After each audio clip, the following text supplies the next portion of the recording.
मित्रांनो, आज आहे 25 जुलै 2025 आणि आजपासून सुरू झालेला आहे पवित्र, पावन, शुद्ध आणि हिंदू धर्मातील सगळ्यात मोठा महिना म्हणजे श्रावण महिना. मित्रांनो, श्रावण महिन्यात ही एक चूक तुम्ही अजिबात करू नका. ही चूक जर तुम्ही केली, तर याचा उलट प्रभाव आपल्यावर पडणार आहे. महादेव रुष्ट होणार आहेत आणि मग आपले वाईट दिवस सुरू होतील.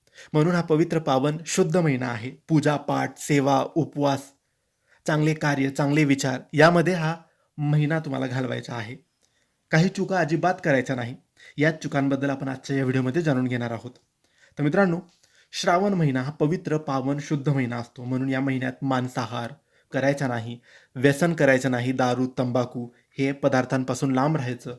राग, द्वेष, नकारात्मक विचार हे मनात कधीच येऊ द्यायचे नाही. घरात पवित्रता, शांतता, आनंदाचे वातावरण राहू द्यायचे. पशु पक्षींना नुकसान करायचे नाही. प्रकृतीला नुकसान पोहोचवायचं नाही. झाडं तोडायची नाही. कांदा, लसूण खायचा नाही आणि शिवलिंगवर हळदी किंवा तुळशी अर्पण करायची नाही. शंखातून शिवलिंगचे अभिषेक करायचे नाही.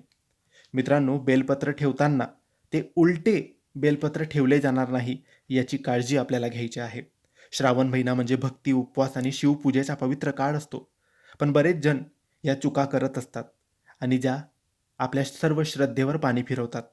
तर या चुकासुद्धा तुम्ही करू नका मित्रांनो. हा पवित्र, पावन महिना आहे. एक महिना जर या गोष्टींपासून आपण लांब राहिलो तर आपलं आयुष्य नक्की बदलतं. महादेव नक्की प्रसन्न होतात. श्री स्वामी समर्थ.